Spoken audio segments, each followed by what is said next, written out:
जीत ले हम सारी दुनिया। बीच हमें आज बोने दो, रोज उसे थोड़ा बढ़ने दो। छू लेंगे आकाश हम, मन के विचार हकीकत बने। सिद्धि फल से आनंद देंगे, कोशिश कर बढ़े, सोच बुलंद करे।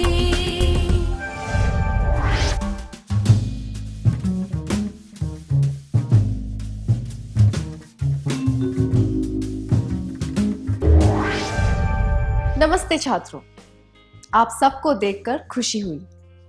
आइए आज के सत्र की शुरुआत एक क्रियाकलाप से करते हैं। मैं आपको एक चित्र दिखाऊंगी।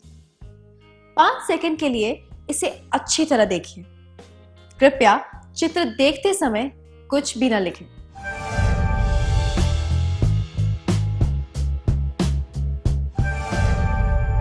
चित्र में कितने वर्ग थे? 9 वर्ग थे। कितने रंगों के वर्ग थे? प्रत्येक रंग के कितने वर्ग थे? 2 रंगों के वर्ग थे। 4 वर्ग नीले थे और 5 वर्ग हरे। जो चित्र केवल 5 सेकंड के लिए दिखाया गया था, उसके बारे में आपने इतने सारे प्रश्नों के उत्तर कैसे दिए?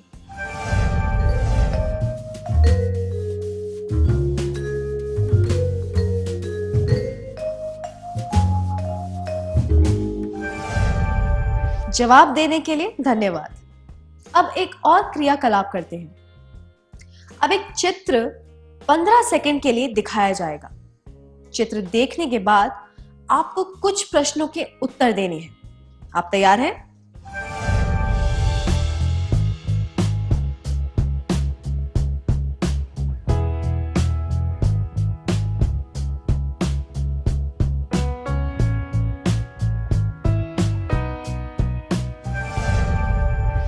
अब इन प्रश्नों के उत्तर दें। पहला, कुल कितने घन थे? दूसरा, कितने स्तंभ थे? तीसरा, पीले रंग के कितने घन थे? चौथा, लाल रंग के कितने घन थे? पांचवा, हरे रंग के कितने घन थे?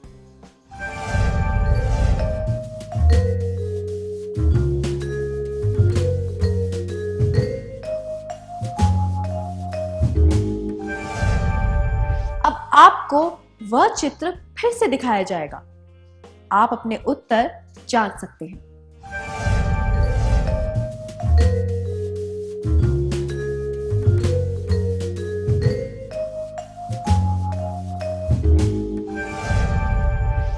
जिन छात्रों के सारे जवाब सही थे, उन्हें बधाई हो। इस क्रियाकलाप में किस योग्यता का परीक्षण हो रहा था?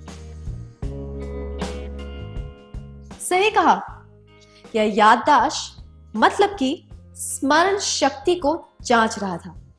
स्मरण शक्ति क्या होती है?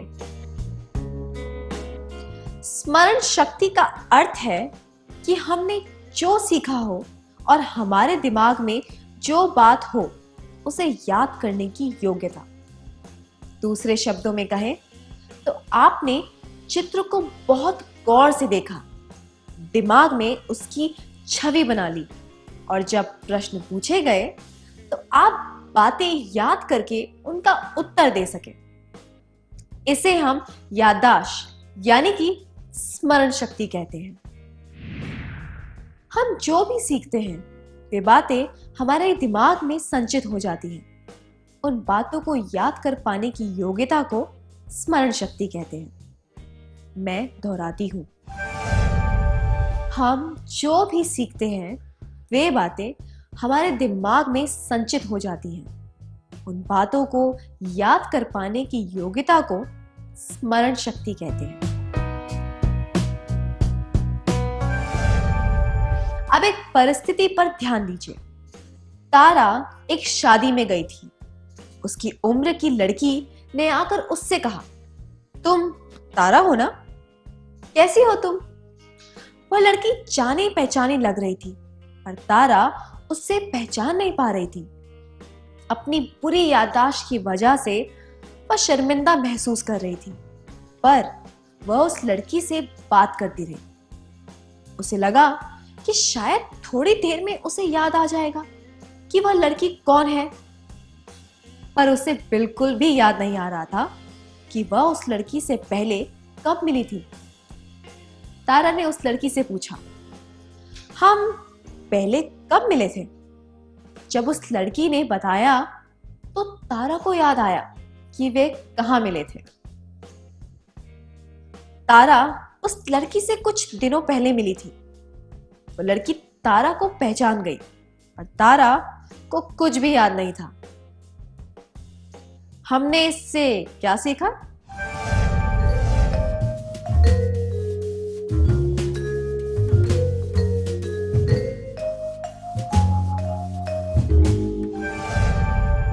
जी हाँ, हर व्यक्ति की स्मरण शक्ति अलग अलग होती है। स्मरण शक्ति हमारे लिए जरूरी क्यों है?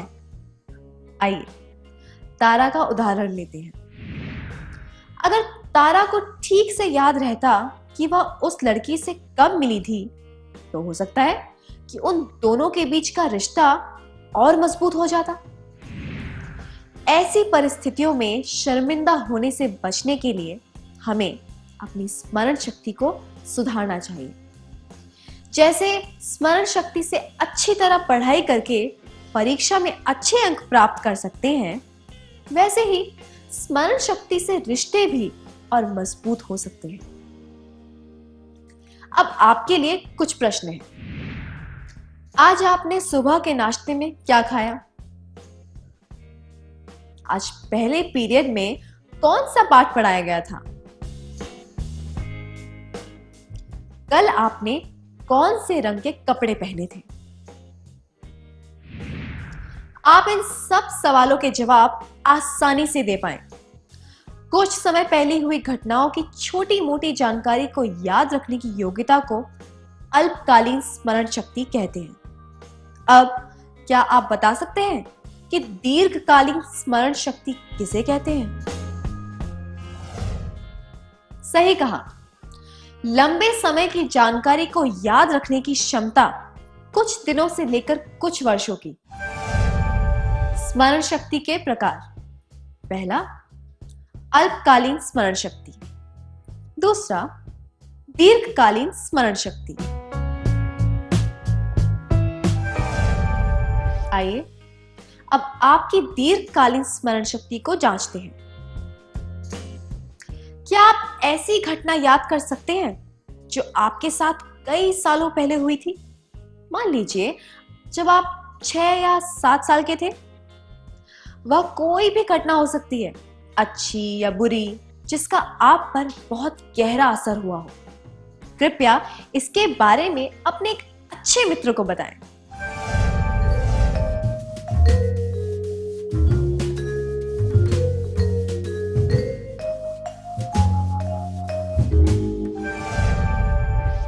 अपने अनुभव बताने के लिए धन्यवाद। आपने कुछ अच्छी घटनाएं याद की होंगी, जैसे कि पहली बार साइकिल चलाना, पहली बार ऊंट या घोड़े पर बैठना इत्यादि। या फिर कुछ और घटनाएं, जैसे कि गलती करने पर पहली बार डांट पड़ना इत्यादि। क्या अब हम एक क्रियाकलाप करें? आपको स्क्रीन पर 3 आकृतियां दिखाई जाएंगी। उनसे संबंधित प्रश्न भी दिखाए जाएंगे और उनके जवाब आपको अपनी नोटबुक में लिखने हैं। ठीक है? पहला, इस चिन्ह को पहचानिए। दूसरा, यह इमारत कहां है? मैं खाना बना सकता हूं। मैं सीटी बजा सकता हूं, पर मैं बात नहीं कर सकता। मैं कौन हूं?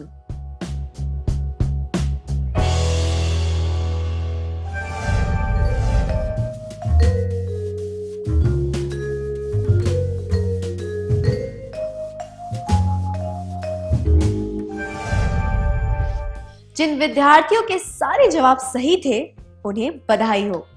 सही जवाब है, वह चिन्ह LIC का है। वह इमारत आगरा में है। एक प्रेशर कुकर खाना बना सकता है। सीटी बजा सकता है पर बात नहीं कर सकता। आप किस चीज की मदद से इन सवालों के सही जवाब दे पाएं? हम जिन चीजों को अक्सर देखते हैं वे हमारे दिमाग में दर्ज हो जाती हैं। वे आसानी से हमें याद भी आ जाती हैं।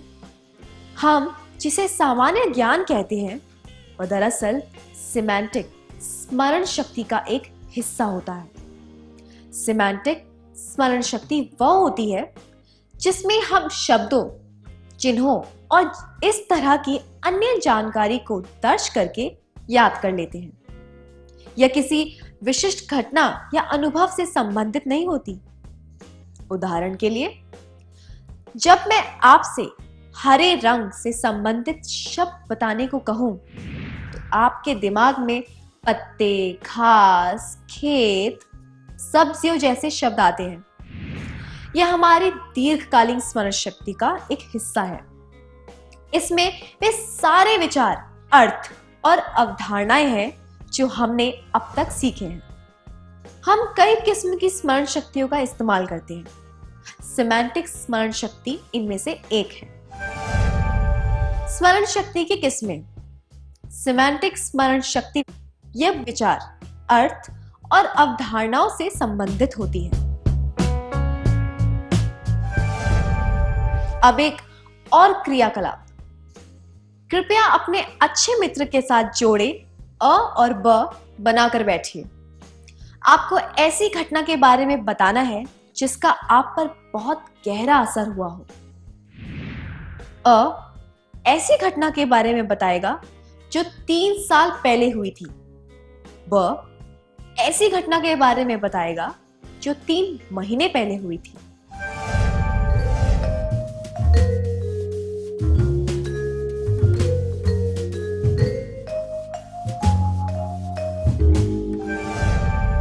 धन्यवाद।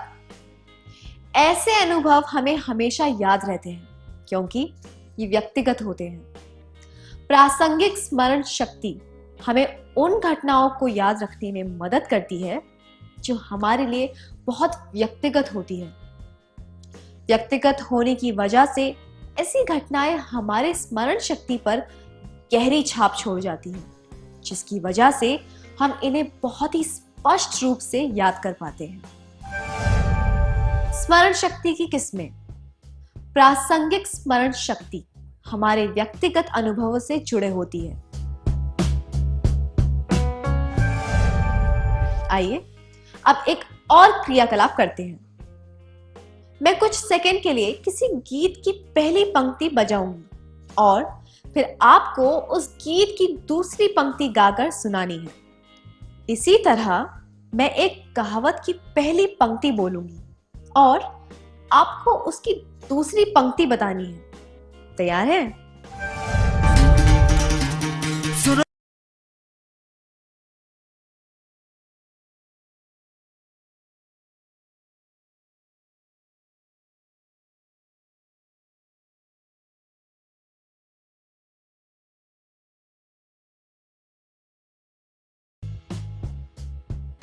जिसकी लाठी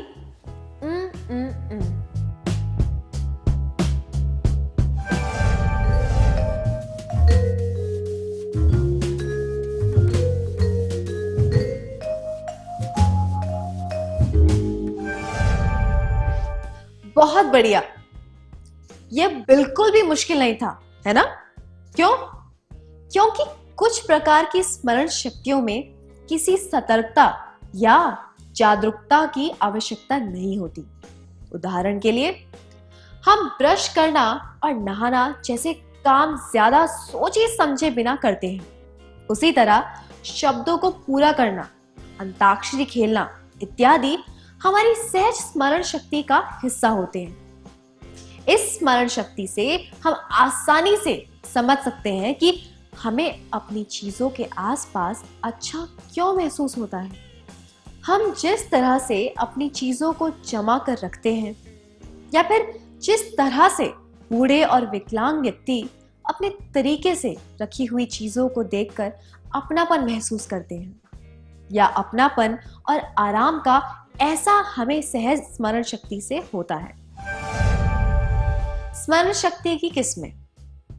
सहज स्मरण शक्ति, जिसमें सतर्कता या जागरूकता की जरूरत नहीं होती। जबकि दूसरी तरफ कुछ ऐसे काम होते हैं जिनमें बहुत सतर्कता या जागरूकता की आवश्यकता होती है, जैसे कि 1 साल पहले हुई किसी घटना को याद करना या फिर परीक्षा का पर्चा लिखना इत्यादि। इस तरह की स्मरण शक्ति को जागृत स्मरण शक्ति कहते हैं। स्मरण शक्ति की किस्में। जागृत स्मरण शक्ति, जिसमें कुछ याद करने के लिए पूरे प्रयास और सतर्कता की आवश्यकता होती है। अब आज के सत्र में सीखी हुई बातों का सार संक्षेप करने का समय हो गया है।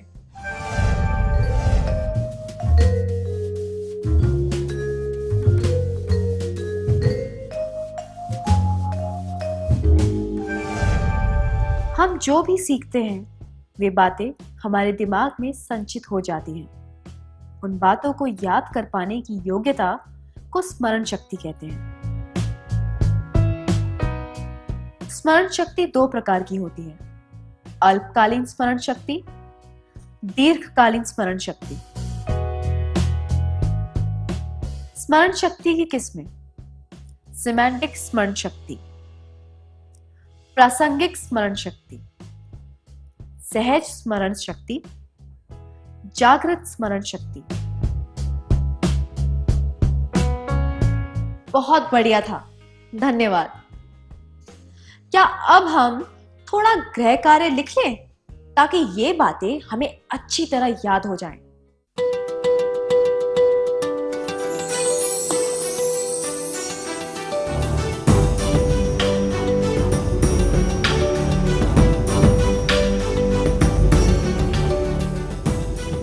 प्रश्न 1, क्या बिना किसी किताब इत्यादि में देखे 5 मुहावरे या कहावतें याद करके लिख सकते हैं?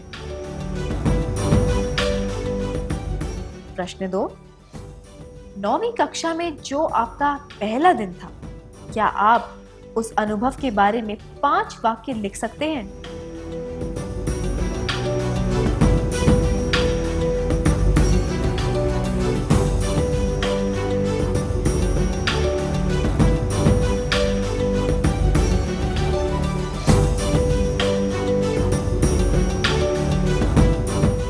अगले सत्र में आने से पहले कृपया यह कार्य पूरा करके लाएं। तब तक के लिए अलविदा।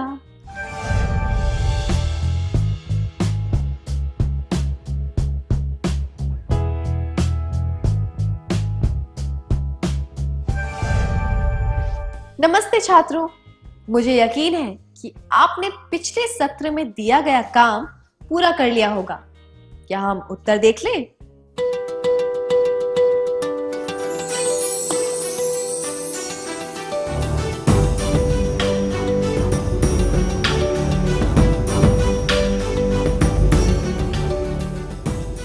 प्रश्न 1 के लिए, क्या बिना किसी किताब इत्यादि में देखे 5 मुहावरे या कहावतें याद करके लिख सकते हैं? आपका जवाब क्या था?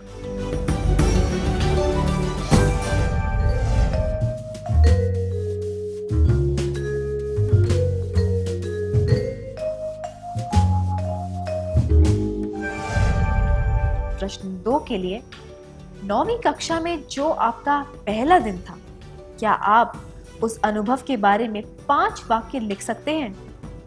आपका जवाब क्या था?